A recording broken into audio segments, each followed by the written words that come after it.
In this video, we're going to talk about why your geometry teacher told you that angle side-side triangles aren't necessarily congruent. So we've got two different kinds of examples here. The first one is going to be a pretty short problem. We're given an angle and the two unincluded sides. That's why we call it angle side-side, because the angle is not in between the sides. Angle A, and side B. Now I'll give you a tip for drawing these. You don't have to do it this way, but I find it makes it much, much, much easier. What I'm going to do is put the unknown side on the ground. Think of it as sort of a flat horizontal line. I have no idea how long it is yet, so that's why it's a dotted line. And then the angle I'm going to put on the left-hand side there. I'm going to use the 50 degrees, and you don't have to bring out a protractor and make it exact, but you do want to do a pretty good job of making it believable. 50 degrees is a little bit more than 45, so I'll go like that. And that angle is the 50-degree angle, so I'll label that as A. It certainly helps to put the numbers in there as you go, which means that side A is going to be the one over there. We're not up to that yet. And so the side that I just drew has to be side B. This is why what we spoke about last lesson about how the sides and angles need to be across from each other. Side B, angle B are across from each other is very important. And then side A will be on the other side. What I don't know right now is how big that angle B is.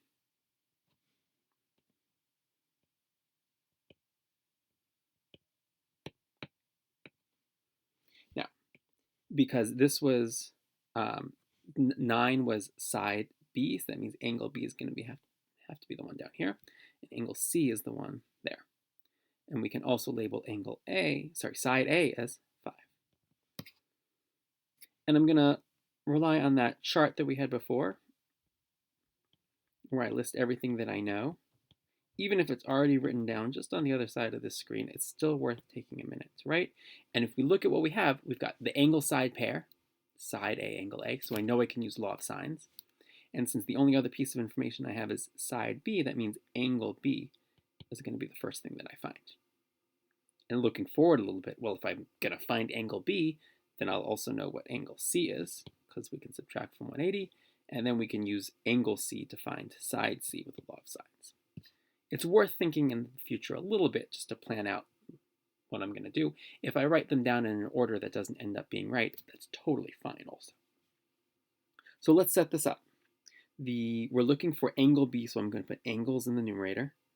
The sine of angle A over the length of side A, that ratio, has to be the same as the ratio of the sine of angle B divided by 9.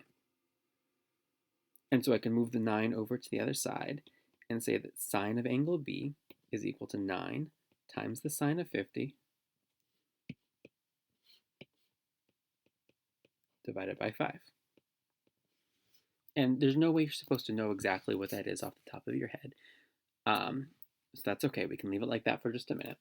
But remember what we saw last week. If you know the sign of an angle, some decimal, you can find out what angle makes that sign or what angle has that sign using what we call the arc sign or the inverse of sine. Just like logs are the inverse of exponentials and square roots are the inverse of squares, if you want to know what angle has a sign of 9 times the sine of 50 over 5, we'll ask the calculator for the arc sign of that fraction. Keep doing that.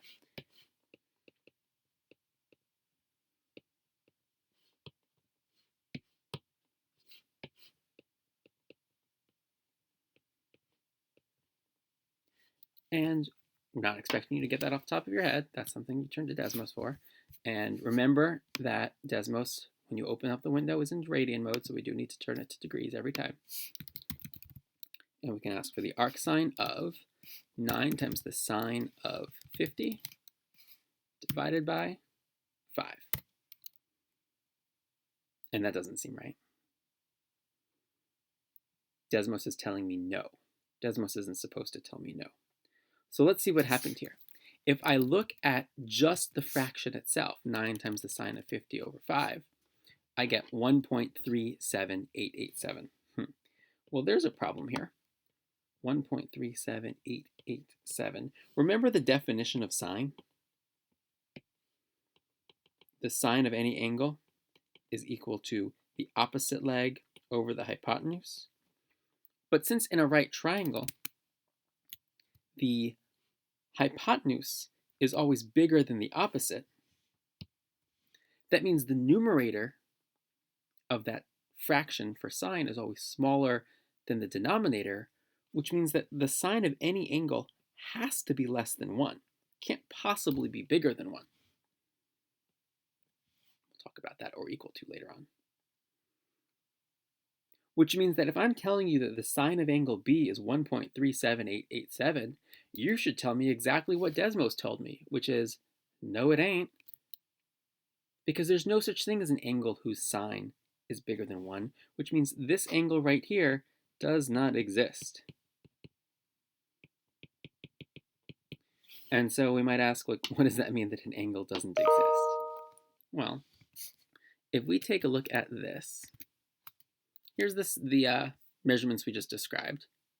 We've got a 50-degree angle here on the ground. You can almost think of it like a crane that sort of like lifts its arm up, and you know the degrees that the crane arm is lifted up. It's 50 degrees here. And this is a 9 centimeter side, and then we have a 5 centimeter side coming down, but wait a minute. 9 centimeters up, 5 centimeters down. At a 50-degree angle of elevation, that 5 centimeters not long enough to hit the ground. So this is just a wrecking ball swinging back and forth. It's never going to touch the ground. And so that's why there is no measure for angle B. There's no way you can finish a triangle. There's no way you can get B all the way back down to the ground to finish the triangle with the lengths that we were given. If B was longer, if A was shorter, if the measure of angle A was lower, so that way, no, can't move it down. So that way, B didn't have as far to go, then those ways would work. But the way it stands now, there is just no way to finish this triangle.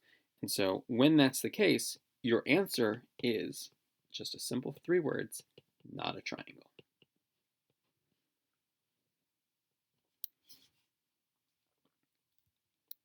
And that's one of the 2 problems with angle side-side. In the next video, we'll talk about the other problem.